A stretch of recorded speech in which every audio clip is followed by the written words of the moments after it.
Alors que peut-on espérer des marchés actions dans l'environnement actuel? J'ai discuté avec un copain hier qui me disait mais putain c'est impossible de porter les actions à long terme. Et je lui ai répondu bah ouais mais si tu portes pas d'actions à long terme, si tu n'achètes pas les actions maintenant, tu prends moins 6 ou moins 7% d'inflation. Il m'a répondu non c'est pire que ça parce que la comptabilité de l'inflation est un petit peu truquée par les États. On est probablement à 10% d'inflation. Donc au final, on a tous le choix entre prendre moins 10% d'inflation dans la tête en pouvoir d'achat sur notre capital ou de l'investir sur un marché qui peut cracher de 50%. Alors c'est super charmant, mais il n'y a pas d'autre solution. Donc on va regarder un petit peu ce que ça peut donner le futur. Donc sous vos yeux, j'ai un graphique qui mesure l'écart en fait entre la tendance de la croissance et puis la valeur des actions en bourse du SP500 réel. Donc en enlevant l'inflation. Là on voit qu'on a 148%. On est au plus haut historique actuellement. Et donc cette bulle-là, c'est la plus grande bulle de toute l'histoire sur un siècle. Ça, on n'a jamais vu un tel écart entre la croissance de l'économie et la valeur des actions. Alors ce qu'on voit aussi, et ce qui est intéressant, c'est qu'on voit qu'en 1903, et puis en 1906, et puis à nouveau il y a une couche en 1910, mais c'est surtout 1906, on a déjà eu ce cas de figure. Donc ce que j'ai été faire, c'était regarder en fait qu'est-ce qui s'était passé à cette époque sur le Dow Jones aux États-Unis quand on avait une telle écart, une telle déviation entre l'économie et le Dow Jones. Alors, premier graphique que je vous ai trouvé qui est par Deschort. J'aime bien Deschort, ils sortent par moments des graphiques assez sympas. Alors le problème c'est qu'ils passent leur temps à comparer les mouvements. J'ai jamais compris cette logique. C'est une logique de média un petit peu, je sais pas, ça doit faire de l'audience et ça doit faire recette. J'ai jamais compris pourquoi il fallait comparer la vague en cours avec les vagues passées. Néanmoins, ce qu'il faut regarder, c'est la courbe rouge. Le Dow Jones a fait un premier pic en 1906. Et je vous remonte pourquoi.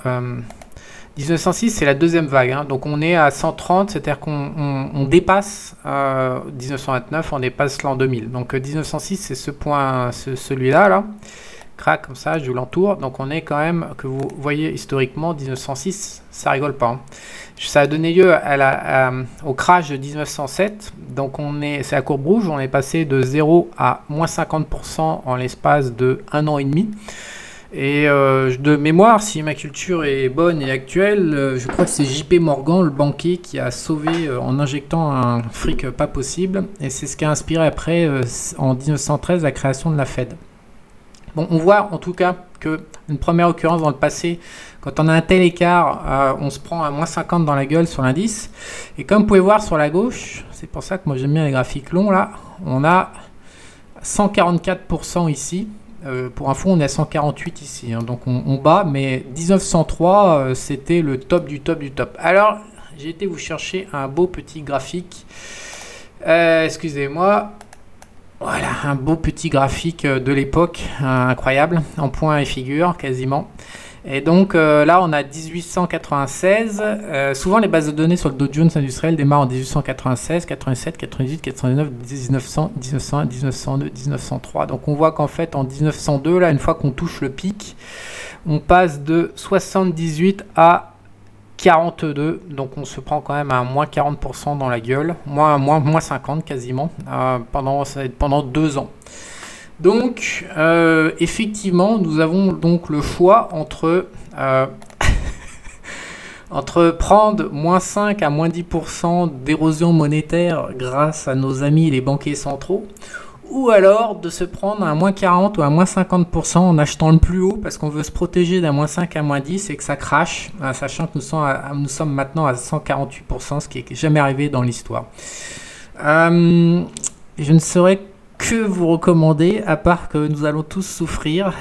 Et alors, on me demande, mais Charles, pourquoi tu fais du day trading en ce moment? Parce que je n'ai pas envie de prendre moins 50 dans ma gueule. Je porte des positions au mois et puis des positions en heure par heure ou carrément en scalping sur quelques dizaines de minutes. Et puis c'est tout. Je n'investis pas au-delà d'un mois parce que je vois pas comment on peut investir aujourd'hui au-delà d'un mois sans effectivement avoir quelque chose qui nous gratte le cul en disant putain je vais me faire défoncer ma gueule. Alors après il y a les mecs qui sont un peu dans le déni, ouais non mais moi je vais trouver le point, moi j'ai du timing et tout, je vais trouver le point. Même moi qui est quand même comment dire, poussé le vice à créer une formation dédiée au marché baissier, donc j'ai passé quand même un certain nombre de mois, de trimestres.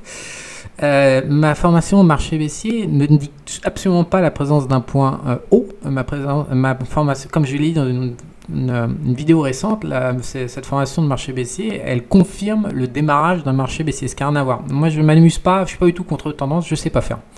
Acheter le point bas, acheter le point haut, je ne sais pas faire, ça ne m'intéresse pas, je ne vois pas comment... Je comprends bien qu'on a...